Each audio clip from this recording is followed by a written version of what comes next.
When you hear that someone's a single father, what image does that bring to your mind? If you're like most of the people out there, you think, oh, he takes his child to baseball games, weekend dad, Disneyland once a year. But there are a lot of single fathers out there who are very involved with their children and who wish to be even more involved than they're allowed to be. In fact, there are some single fathers out there who are the primary custodial parents, and they're the ones raising their children. And we're going to meet a couple of them today on Fathers Are Parents Too.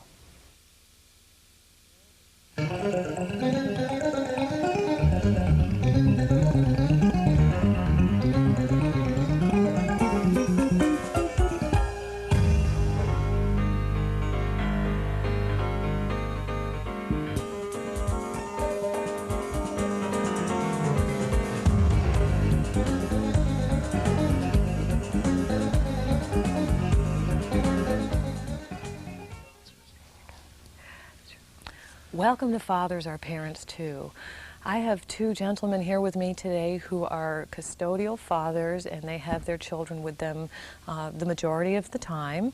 And I have Dave and Tom, and Dave is the father of 2.5-year-old Amanda, and Tom is the father of 6-year-old. I think she just turned 6, right, Kristen? Right. Well, welcome to the show, guys. Thank you very much.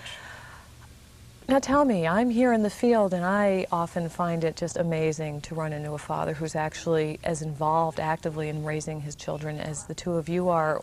What sorts of things do you encounter when people find out that you're custodial fathers? And you're both raising girls too, which I think it makes it even a little more unusual. Are people surprised or? Just that, a lot of surprise. They're very surprised, and I don't think they should be. It's a reflection of the society and things that have gone on that they don't expect that. They really don't. They're just taken aback when you say that you have custody. It's very strange to them. It's a strange thing. And have you found that to be true as well? Yeah, I get a lot of compliments on how great a thing it is I'm doing. All I'm doing is raising my kid. And isn't that amazing that people think that's unusual? Yeah, I mean, it's what you're supposed to do with children. I find that too. They seem very proud of you. I'm very proud of you for doing that. Well, I'm raising my child. It's pretty natural. Yes. What do you think they expect? Why? Do you have a sense of what it is that makes that so unusual for them? I think maybe by experience they expect the father either not to be involved or very minimally involved. They don't expect the father to show any paternal instincts or at least parental instincts. You know, they're just very surprised that you are so involved with it and actually doing it all the time and not just part-time. Well, now I've met both of your kids at least briefly, and your child I've met a couple of times, and I can say it's very clear they're being raised by very nurturing parents, and I think that's probably what you hit on, is that people, for some reason, in my experience, think fathers aren't nurturing or can't be or don't want to be, and clearly the two of you show that that's not the case. Do you know other single fathers that either are or are not custodial, and what's their response, particularly those perhaps that aren't? Have you run into that, or? No, most of my friends that have kids are married. I haven't met any, you know, other than you. Well, that's there in the green room, yeah. And that's why we have you guys here today, so you can do a little bonding. So now what about now, is Kristen in school yet? Have you had to? Yeah, she's just finishing up her first year of kindergarten. So what was that like? Because I know as a mom that most of my child's schooling activities when there was communications home were just presumed mom, you know, PTA, and I just can't even imagine what their reaction would have been at having to deal with a single dad. Has that been anything that they had to adjust to, or? After a fashion, the first couple of times they said, "Mommies, make sure you send your kids out in the lunchroom at the end of school." I said, "It's okay if I do it." And what did they say? Did they? Because I would expect them to yes. think maybe that you were not the custodial parent. Well, I am. I signed her out, and other than that, nobody's really seemed to care that at school that I was a father instead of a mother. Well, that's good. That's good. What about you? Well, your child's not in school yet. She's not in school yet, and I haven't run into anything like that yet. I'm trying to learn how to cook cupcakes and stuff like that, so I can take care of that when it comes around. So Girl Scout uniforms. And Yeah. One of the things that I've encountered with fathers I've talked to that either have half-time or more when they're out quite a bit with their children is that they run into people in situations such as school registration or what have you, who are very suspicious of them. They assume that if you're trying to travel with your child or register them for an activity, and they want to know where the mom is, are you really the father? And they've really encountered suspicion of why you're the one doing this, and you're looking like, gee, I've never run into that, and that's wonderful, and I'm glad. Yeah, I haven't, but then I'm 6'2", somewhat in excess of 200 pounds, and it's obvious when Chris is with me that I am not a stranger. I'm definitely her daddy. And the one that she's expecting to be there for her. Yeah. Have you? Oh, I get reaction of surprise, I think, more than suspicion. Maybe a strange look here or there. Like I said, maybe a little taken aback. Some people seem to be, but I haven't run into anything in particular where they're questioning me and saying, hey, wait a minute, you can't be the parent, or nothing like that. Not yet. Do people ever wonder, you know, not so much details about why, but you know, where is mom? Is there not a mom in the picture? Yeah, that's the next question, is where is the mom and why isn't she around? And what happened? And then, of course, they say, well, I'm sorry for asking. So. But tell us anyway. And yeah, of course they want to hear anyway, but I tell them it's a long story. So. And it is. A couple of people I've told are sorrier after they've asked. I would guess that there's maybe an assumption, and correct me if I'm wrong, that almost an implicit underlying assumption when they ask the question that it must have been something awful. That, you know, again, because it's so unusual to see fathers raising, especially daughters, that maybe they're expecting to hear something just horrible. I get that sense just in general that it's the surprise and it's something's wrong here. You know, it's maybe not suspicion like I said, but it's like something's amiss. Where is the mother and what's going on and why is it that she's out of the picture? And something's just not right. And you know, that's just the reaction I get. And of course, if it was a mother, single mother, they wouldn't do that. Exactly. I don't think. Well, they never did to my mom. You know, the funny thing is that if it's a single mom, then they express surprise if the dad's around. I mean, it's almost the reverse side of the same thing, I think, which is people really expect single fathers to just not be involved, and that's why you're here. That's why we're doing the show. Now, what about when you're out, say, with Amanda, and you have extended family, right, that helped you take care of her? But about like very work, close by. Your employers, do they know? Are they understanding? I mean, I'm sure it's, again, an unusual situation for them, and one single mothers in the workforce have often had to deal with. You know, if your child is sick, it's sort of understood now that if you're a single mom, that might mean time off. What about? You know, I've had both sides of the experience. I've had some understanding and some not so understanding as far as work goes, and I've had some self-imposed, really. I hesitate to call in sick, things like that, for my daughter. If she was ill, you know, to stay home with her, I try to take care of it without missing work, because it isn't as accepted as with a single mother. Have you actually run into that where you needed to call in sick and you could tell there was some sort of a differential in how you were being treated versus moms at your company? It wasn't a comfortable situation, yeah. And I don't have that much to compare it to. I just know that when it came time to where I had to leave work at one point, it wasn't the most comfortable situation. And I could tell, yeah. How about you? I work at home. Well, that makes it easy, doesn't it? That's like ideal for a single parent. I'm there all day for her. I take her to school, pick her up from school. I wind up working late into the night so I can get some work done when she goes to sleep. And is that how it had always been from the time? Did you already work at home when you ended up taking care of her? So no, I had to forego office work when I was suddenly granted full custody. So it did impact your work situation. Was that quite a bit? Was your previous employer at all understanding of that? It was a that's good. temporary agency, so. Oh well, so that was very fortuitous. But I found out I was getting full custody of my daughter, well, about 5 minutes before I did. That much warning. What about you? That was a pretty long process. I started with the process of it going through my mind, deciding whether or not I wanted to try to get custody, with the odds against it that I had heard of, at least, and you know, the difficulties and cost and everything else that goes into it, and that it might not be worth it, or because I wouldn't get custody anyway. And then I talked to someone in the free organization, and it convinced me that it was worth going after, something I needed to do for my daughter. Then, so it was a long process. Then I got myself a lawyer and went through the whole process, and it took a long time, and it was painful, but all well worth it. You know, you mentioned it being painful, and I think something that's very important to understand in this whole experience is that sometimes the sense I get is people think that fathers who might ask for custody or even shared custody are doing it to be spiteful or controlling. I mean, that's a lot of times the hype you hear in the media is, oh, they don't really care about the kids. Again, back to this men don't nurture. But here you were saying it was a very painful thing and something you gave a great deal of thought to, so clearly this was not something that you just did out of anger or to control. Not at all.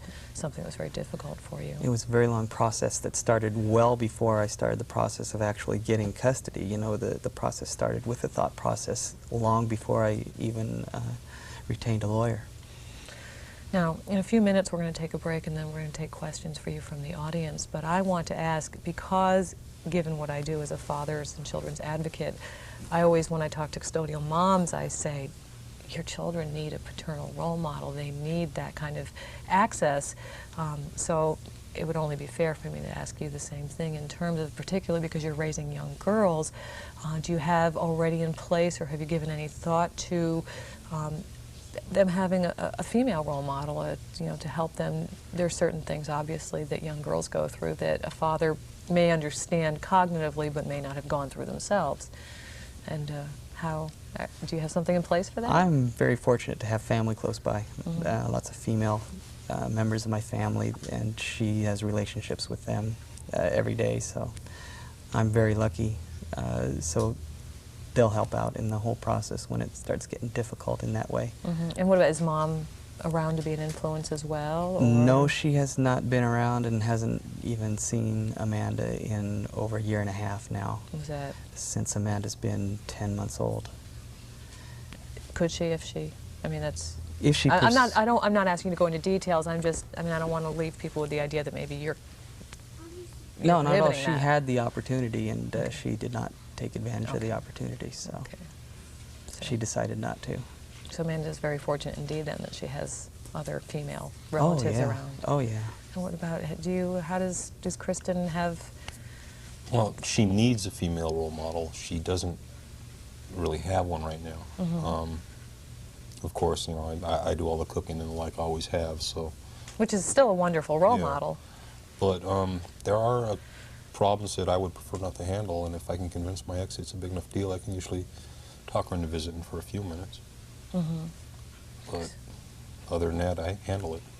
So it sounds like most of the brunt of raising her has fallen to you then at this Oh, point. all of it. But it also sounds like, and this is something that's to me very important, and something that always strikes me is that I've talked to lots of single mothers, and in fact I am a single mother, and I've talked to lots of single fathers, and what I'm hearing from both of you, and correct me if I'm wrong, but I don't think I am, is I encourage a relationship with my daughter's mother. I want them there, and sometimes they're not so actively involved, but the door's open for them.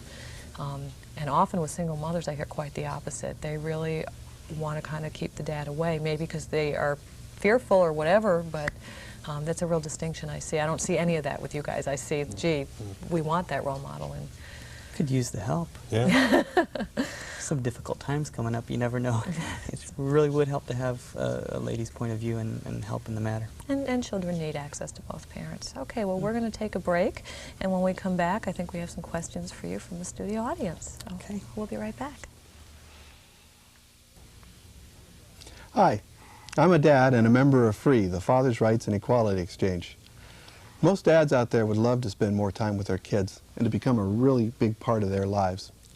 FREE wants to change the notion that all divorced dads are irresponsible, because fact is, most of us are responsible, and we're just working for a chance to share in the parenting.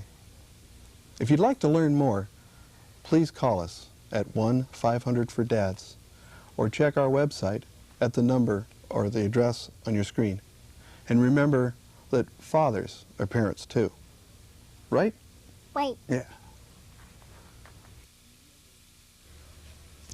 Welcome back to Fathers Are Parents Too. We're here today with custodial fathers Dave and Tom, and an audience who has some questions for them. I'd like to congratulate both of you. My big question is, were you awarded child support, and are you collecting it? An interesting question. No and no. Never really pursued it, although I guess I would be owed child support. I never really pursued it, and never collected a dime. No and yes. I wasn't even awarded my daughter. They, both daughter and child support were a gift from her mother. And I am collecting it eventually every month. It's interesting that the recent studies that have come from our federal census have actually shown that if you look at percentages and frequency, fathers who have custody are awarded child support far less frequently than mothers who have custody. Those who are awarded child support collect it at a far lower ratio than mothers. So there's a real bias across the board in terms of that, and that was a very good question. Thank you. Matt? My question is, were I in your shoes, I would have one fear, and I'm wondering if you feel it. Do either of you worry that the children's mother will decide that she wants custody of the child and try and take it back from you, especially since child support would be so lucrative if she did such a thing? I don't fear such a thing. There was a time when I feared such a thing, and even feared maybe child napping or something like that, but not anymore. And it would be a long, drawn-out process for her to try to do such a thing legally, and I don't think she would be able to do it anyway. I think we're on solid ground here, so I'm okay. I expect it to happen in a couple of years, yes, and I will fight it. Well, that actually, you just took the words out of my question, but I still wanted to follow that question up, which is, what would you do if the mother of in either of your situations came back and said, well, two things. One, if they just approached you and said, I'd really like to spend some time with our daughter, how would you respond, and how would that compare to if what you got was a letter from an attorney and it was a fight, in which I could see that you would understandably fight that? Yeah, that's a lot different. If she came back and wanted some time, then it would be about sitting down, discussing it, and setting some conditions and things like that. If I got a letter from an attorney that said she's seeking custody, I would fight it till the end. I'm actively every week trying to get her mother to spend time with her. Spending time is not a problem, but her mother basically deserted her, and I'm not going to give her back. I'm not going to put her through it again. It is a tough thing for kids when either parent seems to have gone away for whatever reason, and we can only guess at what the reasons are, but it's that thing that society is so much decrying about fathers, believing that fathers always do this, and mothers do it as well, and it's really systemic, not sex-based. Well, if they make the decision to come back, it's up to the custodial parent to decide then under what conditions and if it's going to be good for the child or not. And not just say, okay, you can come on back, or I'm going to fight you. You have to decide whether it's going to be beneficial to the child or not, and how you're going to work it so that it is beneficial. Yes? I'd like to know if you believe that the fight over custody, if you did have a fight, did it take longer then for your divorce? Did it make things more acrimonious? Or were things already so bad that it didn't matter? In other words, the impetus to try for sole custody, did it have an effect on your divorce in general? I was never married. So I guess that's mine. I was given sole custody by my ex 3 months after the divorce was final, out of the blue. When you say out of the blue, and you said that a couple of times, and you said that you had 5 minutes notice and that it was just well, that's not quite true. Well, I had full custody a good 5 hours before I found out. my ex dropped her off for an afternoon and never came back. Now, what I was going to ask, and what I'm wondering, and I think this question would go to you as well, is was there any point at which you sort of realized that, wow, that could happen? There's something enough going on here that I could envision that I might end up actually raising.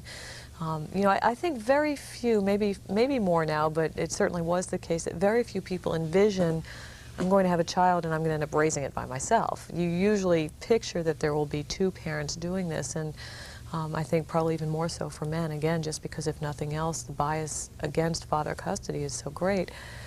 Before it happened, was there ever a point at which you were prepared mentally that this might be something you'd be taking on? I spent 3 years trying to get half custody. 3 months after I achieved that, I was given full custody out of the blue. So you never. It was it completely a total surprise. shock, total surprise. I want to go back to that in a minute, but I'm curious about. Well, again, my thought process started well before I even got my lawyer. So, yeah, I went through that whole thing before seeking custody. I knew what the consequences were going to be and what I had to do, and decided to go for it. So you were really mentally prepared to raise this child. Oh, yeah. Wouldn't oh, it be yeah. wonderful if people who conceive went through that process before they conceived? What goes through your mind? What was your response when, internally, when all of a sudden you realized, not only have my prayers been answered in terms of being an involved parent, but wow, they've been answered in spades. I'm it. Well, given the way it happened, my first response was, how the hell am I going to pay to bring her up when I have to quit my job now because I don't have child care arranged? Mm-hmm. And that happened the very next day. Since then, I just made some changes. I now work at home, Mm-hmm. which doesn't pay as well, but I don't have to pay for the child care, so it balances. Mm-hmm. Other than that, Kristen is to a point now where she knows that if she's in child care all day and I'm at work all day, then I'm still coming home at night. This is not what the situation was for the first 3 or 4 months. Mm-hmm. She was crying herself to sleep tonight, afraid I wasn't going to be there in the morning. Because she'd just been shown that parents ran away. Yeah, yeah. She now knows that will never happen with us. But then I imagine she knew that about her mother, too. Right, right. It's something that they have to learn, having it demonstrated. What did you go through when you actually realized, wow, it happened, and you did? I mean, I know you said you'd really mentally prepared yourself. Was there still some sort of a... It was different. Here it is. It was different. I was fortunate enough, though, to have family support and family nearby, so that I could keep my job, keep a full-time job, and still provide stability for my daughter. Had my own place, had a good full-time job, had the daycare set up, so it was all. It started going very quickly. I would drop off my daughter with my sister in the morning, pick her up right after work, and it's just daily cycle back and forth. And it started very quickly and went very smoothly. All things considered, it was very smooth. That's wonderful. That's yeah, wonderful. it was nice. Like I say, I was really fortunate. Now, what about your daughter's playmates? Does Kristen go over to a friend's house and there's a mommy there? And does Kristen have a sense through that contact that maybe it's a little unusual that she's with daddy and not mommy yet, or? Most of her playmates, other than in school, were friends of her mother's. Her mother doesn't spend the time with her anymore, doesn't take her anywhere. She no longer has a whole lot of playmates. In our apartment building, there aren't many kids her age, so she's got me. But when she goes to school, she's got friends there too. Yes. So. And it's summertime now. Next that's best thing true. too. So, so after her swim class is over, I'll see about getting her a play group. So she hasn't come. I guess what I was ultimately getting at was, has she never come home and said, so and so lives with their mommy and I live with my daddy, and that's different, which is good. I mean, that's good. I wouldn't want her to be feeling unusual, but I was just wondering if that had been. She's never really made a big issue of it. Once or twice I've heard her tell kids, well, I live with my daddy. But other than that, that's all I've heard about it, and that was kind of because I was walking by after dropping her off at school. That's great, though. I think that's great. Okay, we have another question from the audience. I know you've already talked some about the circumstances surrounding your getting custody, but I was wondering if you had any key factors that you could toss out that really are what gave you the custody of your children. And also, do you have any advice for other fathers who feel that they should have custody of their children and want to achieve that for their children's sake? Well, I wouldn't go into too much detail of my situation, and every situation is completely different, so I won't really go into that. I was fortunate, again, on a lot of different levels, but as far as giving other fathers advice, sure. Get prepared, talk to a lot of people, and believe in yourself that you can do it. A lot of people believe that a father can't be a parent, or at least can't be a single parent. And you sure can. You can. It's possible. So don't defeat yourself before you even start. like I say, it happened to me quite by accident, totally unexpectedly.